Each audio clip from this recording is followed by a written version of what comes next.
Assalamualaikum warahmatullahi wabarakatuh. Perkenalkan, nama saya Winda Safitri Batuara dengan NIM L1A1200077 dari kelas R002 Prodi Kehutanan. Di video ini saya ingin menjelaskan materi tentang sistem verifikasi legalitas kayu atau SVLK.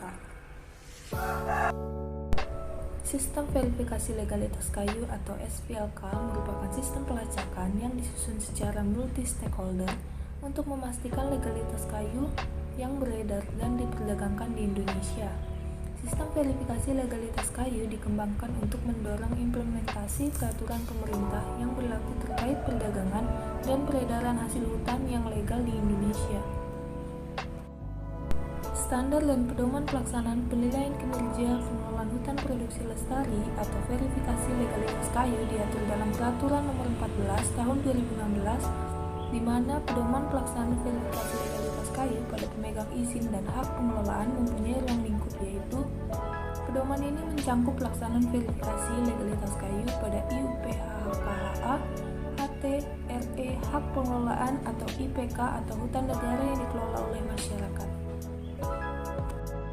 Pedoman sistem verifikasi legalitas kayu memiliki acuan, yaitu Peraturan Menteri Lingkungan Hidup dan Kehutanan Nomor 30 Tahun 2016 tentang penilaian kinerja pengelolaan hutan produksi lestari dan verifikasi legalitas kayu pada pemegang izin atau pada hutan hak. Adapun kegiatan dalam sistem verifikasi legalitas kayu yaitu yang pertama, permohonan verifikasi, di mana pemegang izin atau pemegang hak pengelolaan mengajukan permohonan verifikasi kepada LVLK memuat sekurang-kurangnya ruang lingkup verifikasi, profil audit, dan informasi lain yang diperlukan dalam proses verifikasi legalitas kayu dengan tembusan kepada Direktur Jenderal, Kepala Dinas Provinsi, dan Kepala Balai. Yang kedua yaitu kegiatan perencanaan verifikasi, di mana memiliki dua tahap, yaitu persiapan dan perencanaan. Di mana di dalam persiapan, LVLK mempersiapkan rencana kegiatan verifikasi, yaitu menunjukkan personil tim audit yang terdiri dari lead auditor dan auditor. Yang kedua, konsultasi publik dalam pelaksanaan verifikasi legalitas kayu pada audit, khusus untuk hutan negara yang dikelola oleh masyarakat. Tidak diperlukan konsultasi publik. Yang ketiga, jadwal dan tata waktu pelaksanaan kegiatan verifikasi. Yang keempat, dokumen rencana kerja auditor. Lalu pada tahap perencanaan, LVLK menginformasikan kepada audit mengenai dokumen yang dibutuhkan dalam proses verifikasi legalitas kayu dan meminta kepada audit untuk menunjuk manajemen representatif. Setelah itu, LVLK menginformasikan dan melaporkan rencana audit kepada Dinas Provinsi yang membidangi kehutanan dan BPHP setempat atau SKPD terkait. Lalu dalam hal terdapat perubahan rencana audit verifikasi legalitas kayu sebagaimana yang dimaksud dalam butir 2, pihak LVLK wajib menyampaikan perubahan rencana. Yang ketiga yaitu pelaksanaan verifikasi, di mana verifikasi legalitas kayu dilaksanakan dalam 3 tahapan, yaitu pertemuan pembukaan, verifikasi dokumen atau observasi lapangan, dan pertemuan penutupan. Yang keempat yaitu tata cara verifikasi, di mana tahap pertama verifikasi dilakukan terhadap dokumen audit dalam kurun waktu 12 bulan terakhir menggunakan kombinasi sensus dan sampling dengan memperhatikan volume dokumen. Lalu tahap kedua yaitu dalam hal pada saat dilakukan verifikasi terdapat kriteria atau indikator verifier yang tidak perlu dilakukan verifikasi. Lalu tim audit memberikan catatan dan penjelasan. Lalu yang ketiga yaitu pemegang IUPHKHTR, HKM, dan hutan desa dapat mengajukan verifikasi legalitas kayu secara kelompok atau multilokasi. Lalu tahap keempat yaitu dalam hal verifikasi legalitas kayu dilakukan secara kelompok atau multilokasi. Setelah itu, yang kelima, bagi pemegang hak pengelolaan, verifikasi awal dilakukan secara sampling terhadap jumlah tertentu yang memastikan bahwa semua KPH dalam wilayah divisi regional terverifikasi. Lalu yang keenam yaitu pendidikan bagi pemegang hak pengelolaan dilakukan terhadap KPH yang belum diverifikasi sebelumnya. Lalu ada tahap pengambilan keputusan, di mana tahap pertama yaitu pengambilan keputusan dilakukan oleh pengambil keputusan yang berstatus personil tetap LVLK berdasarkan laporan tim audit Yang kedua, audit dinyatakan lulus apabila seluruh norma penilaian untuk setiap verifier pada standar verifikasi legalitas kayu dinyatakan memenuhi. Yang ketiga, LVLK menerbitkan sertifikat legalitas kayu bagi audit yang dinyatakan lulus dan memuat kontrak sublisensi penggunaan tanda verifikasi legal dengan audit. Yang keempat, dalam hal audit dinyatakan tidak lulus, LVLK menyampaikan laporan hasil keputusan kepada audit untuk memberi kesempatan mengajukan banding atas hasil keputusan yang dimaksud. Lalu yang kelima, audit diberi waktu untuk menyampaikan banding atas hasil keputusan verifikasi selambat-lambatnya 14 hari kalender terhitung sejak penyampaian hasil keputusan verifikasi. Yang keenam, dalam hal tidak terdapat banding, hasil keputusan verifikasi diumumkan selambat-lambatnya 49 hari kalender terhitung sejak dimulainya pelaksanaan verifikasi dan observasi lapangan. Yang ketujuh, dalam hal terdapat banding, penyelesaian dan keputusan banding dilaksanakan selambat-lambatnya 20 hari kalender terhitung sejak diterimanya banding. Yang kedelapan, pengumuman hasil keputusan verifikasi disertai dengan resum hasil verifikasi dan dilakukan melalui website LVLK dan website kementerian.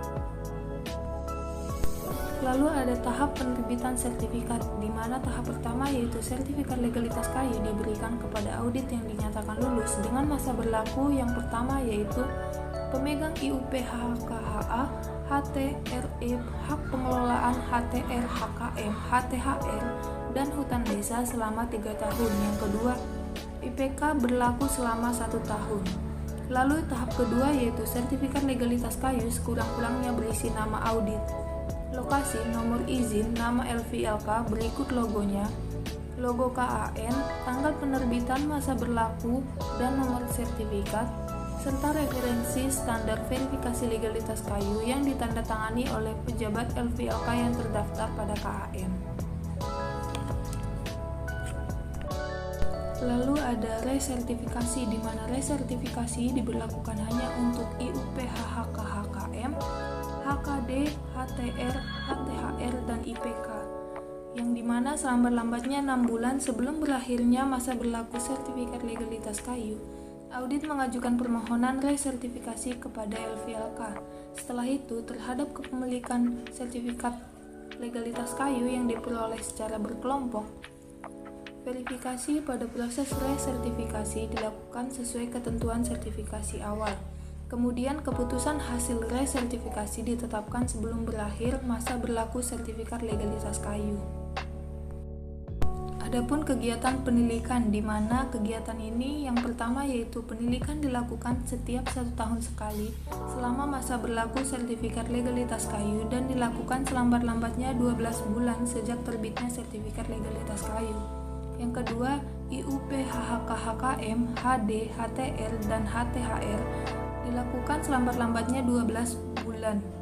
Lalu yang ketiga, penilikan bagi IPK dilakukan selambat-lambatnya 6 bulan sebelum masa sertifikat berakhir. Yang keempat, dalam hal audit menghendaki penilikan dilakukan oleh LVLK selain menerbitkan sertifikat legalitas kayu, maka dilakukan verifikasi dari awal. Yang kelima, keputusan hasil penilikan dapat berupa kelanjutan, pembekuan, dan pencabutan sertifikat legalitas kayu. Adapun tahap audit khusus, yang pertama yaitu pelaksanaan audit khusus atau disebut dengan audit, tiba-tiba dilakukan untuk memverifikasi kembali ketidaksesuaian terhadap pemenuhan standar verifikasi legalitas kayu yang dilakukan oleh audit berdasarkan keluhan yang disampaikan oleh PI. Lalu pemenuhan standar verifikasi legalitas kayu, tindak lanjut terhadap audit yang dibukukan sertifikatnya. Yang kedua yaitu sebelum melakukan audit khusus, LVLK mengkonfirmasikan waktu pelaksanaan audit khusus kepada audit.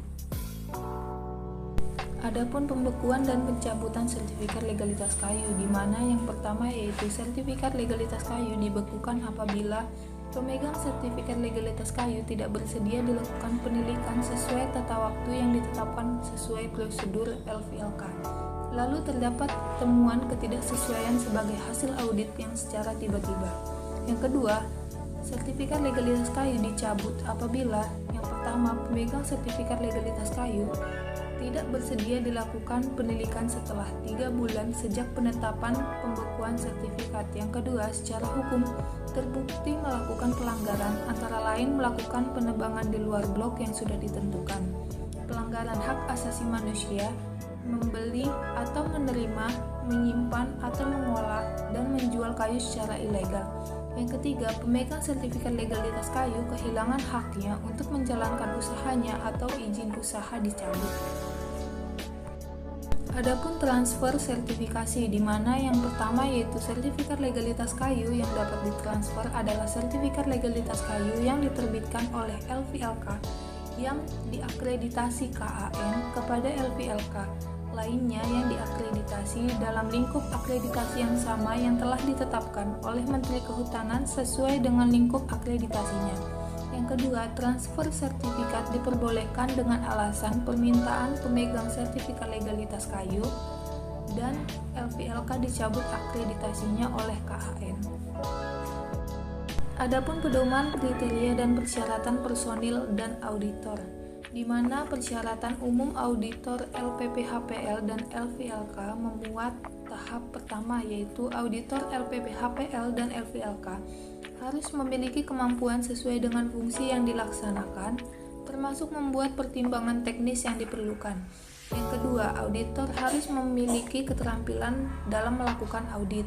Yang ketiga, tidak mempunyai hubungan finansial atau kepemilikan atau jasa konsultasi dengan audit yang dinilai atau diverifikasi yang dapat menimbulkan konflik kepentingan minimal 24 bulan sejak auditor yang bersangkutan tidak memiliki hubungan yang dimaksud. Setelah itu, deklarasi kesesuaian pemasok atau DKP, di mana penerbitan DKP dilakukan oleh yang pertama, pemilik hutan hak terhadap hasil hutan kayunya yang dalam penatausahaan hasil hutannya. Yang kedua, menggunakan nota angkutan atau SKAU. Yang ketiga, pemegang izin yang tidak melakukan pengangkutan produk industri kehutanan antar negara dan seluruh bahan bakunya berasal dari hutan hak yang telah memiliki sertifikat legalitas kayu atau DKP. Yang keempat yaitu pemegang izin TPT terhadap kayu yang berasal dari hutan hak yang telah memperoleh SLK atau DKP, atau kayu dari hak pengelolaan yang telah memperoleh SPHPL atau SLK, atau kayu olahan yang akan digunakan oleh IUIPHHK atau IUI atau TDI oleh pemilik akhir. Yang kelima yaitu pemilik industri rumah tangga atau pengrajin terhadap produk kayu yang diproduksinya, termasuk produk kayu yang diolah oleh kayu bongkaran atau kayu bekas atau sampah kayu bukan dari kayu lelang. Yang keenam yaitu importir terdaftar atau IT terhadap kayu atau produk kayu yang diimpornya. Adapun verifikasi legalitas bahan baku atau VLBB, yaitu penelusuran legalitas bahan baku yang dilakukan oleh LVLK terhadap pemasok kayu atau produk kayu yang belum memiliki sertifikat legalitas kayu atau DKP, untuk memastikan bahwa bahan baku yang digunakan pemasok benar-benar berasal dari kawasan hutan atau areal penggunaan lain atau hutan hak yang telah memiliki sertifikat PHPL atau SLK atau DKP. Lalu VLBB dilakukan oleh LVLK pada saat verifikasi awal, penilaian, dan resertifikasi. Setelah itu, VLBB hanya dapat diterapkan dalam hal pemegang IUP, HHK IUI, TDI, TPT, IRT atau pengrajin, dan eksportir non-produsen menggunakan bahan baku yang berasal dari industri pemasok atau TPT yang belum memiliki sertifikat legalitas kayu atau DKP. Lalu LVLK melakukan VLBB wajib memastikan bahwa bahan baku yang diperoleh dari industri pemasok atau TPT adalah berasal dari sumber yang telah memiliki sertifikat PHPL atau SLK atau DKP. Sekian penjelasan materi dari saya, kurang lebihnya mohon maaf. Wassalamualaikum warahmatullahi wabarakatuh.